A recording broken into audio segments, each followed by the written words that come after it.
Modern life is built on the back of fossil fuels. Our clothes, homes, offices, lights, heating and air conditioning, cars, roads, water bottles, the food we eat, the bed we sleep on, the screen where you're watching this, were all built using fossil fuels. But the environmental toll is jeopardizing our planet, and the consensus is that we need to transition to renewable sources of energy. So how does a society built on fossil fuels change everything? And what will life be like when we're powered by clean and renewable energy?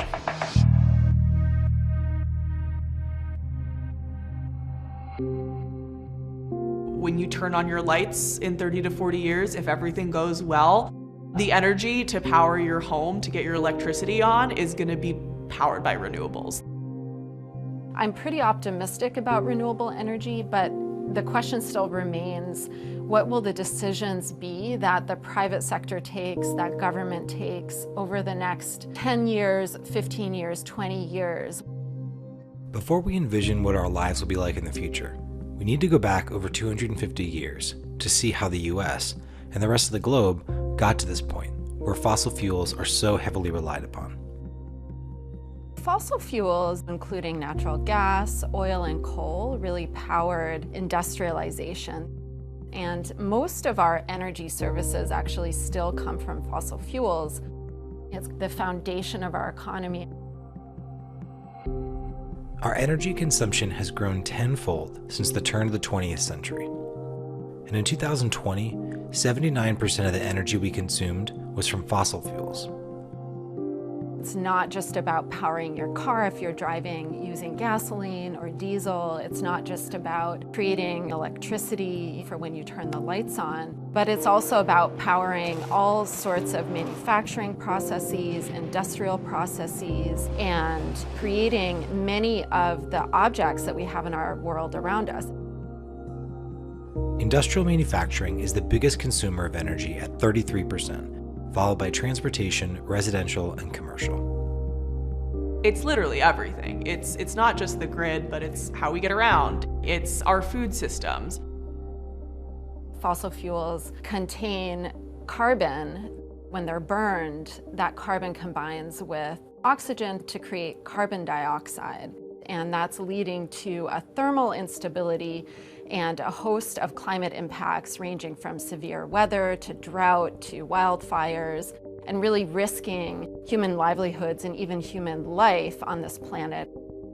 Since the beginning of industrialization in the mid to late 1700s, atmospheric concentration of CO2 has gone up nearly 49%. That's more than the increase of the previous 20,000 years. And in that time, Earth's average surface temperature has gone up 1 degree Celsius.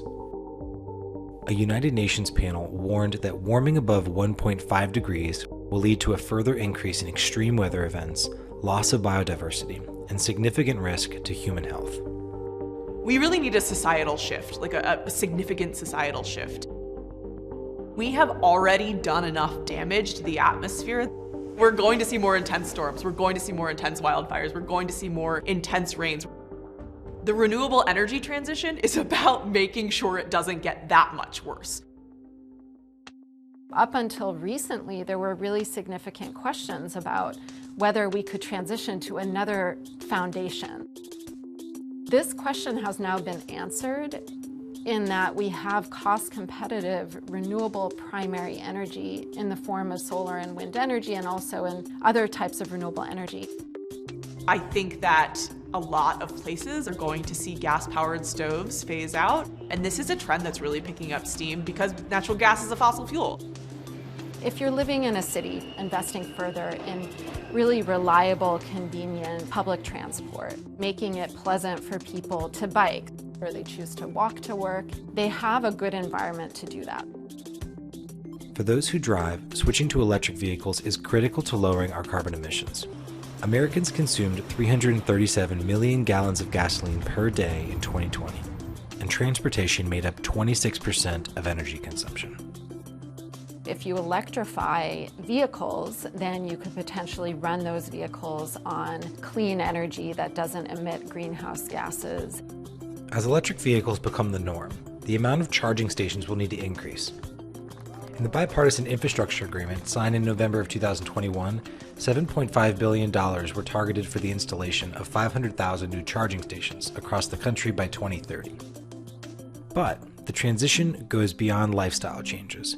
Construction materials like steel and concrete cause significant problems for the environment, making up 20% of global CO2 emissions. When we think of the renewable energy transition and cleaning up our energy use, we think of like the Jetsons, you know, or like living in some futuristic space. But it can be as basic as making sure the manufacturing processes for stuff like steel and concrete becomes cleaner. Cleaner and also more efficient. Battery technology is kind of the next frontier, and it's still being developed, you know, so making sure that we have the batteries we need to store renewable energy when the wind isn't blowing or the sun isn't shining. Batteries have improved substantially. For example, lithium-ion batteries fell in cost by 97% over 3 decades. So these are really dramatic changes. America is far from reaching a net zero carbon emissions economy. But over the last 20 years, innovation has driven renewable prices down and demand is up. What we're seeing now is that energy markets are changing. Solar energy costs fell by 99% over 4 decades. Hydro is a great source of baseload power. Hydro is generated generally from dams, so it's just the constant flow of water through these dams. Nuclear is also a great low source emissions of baseload power. So these power sources can kick in when the sun isn't out or when the wind isn't blowing. We have a lot of technologies right now that we can deploy at wide scale and really get a lot of this done. If the transition is inevitable, and there is so much potential in renewables, then why is it taking so long? The conversation around climate has been stuck for so long in whether or not it exists, which is an absurd question, and less on how do we make these really hard shifts. To make the shift to renewables requires a big change in our behavior, as well as major investments in natural resources. We're gonna need all sorts of new materials, lithium, cobalt, all sorts of like earth materials that we need to power electronics are gonna be in huge demand because we're just gonna need so much more of it to expand solar panels, to create EVs.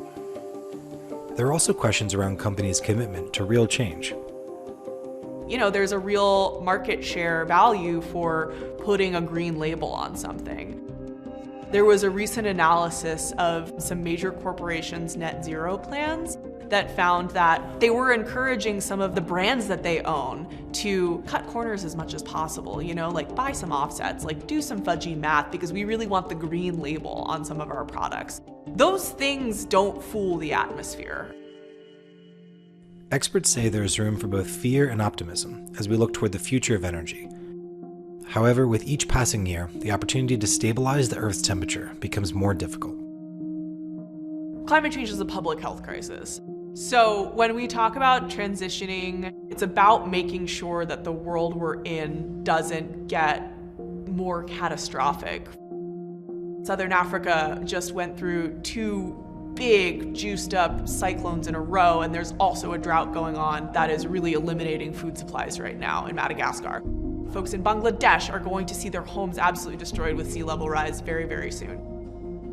The opportunity to live without the fear of climate change mitigation impacts, especially for the younger generation. If we imagine a future in which that worry has been addressed and has gone away, I think that's also a very significant positive change that we can look forward to.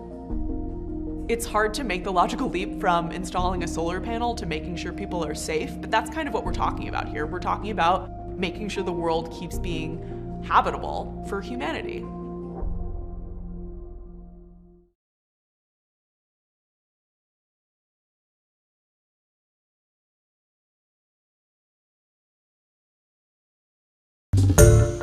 Hi everyone, George Stephanopoulos here. Thanks for checking out the ABC News YouTube channel. If you'd like to get more videos, show highlights, and watch live event coverage, click on the right over here to subscribe to our channel, and don't forget to download the ABC News app for breaking news alerts. Thanks for watching.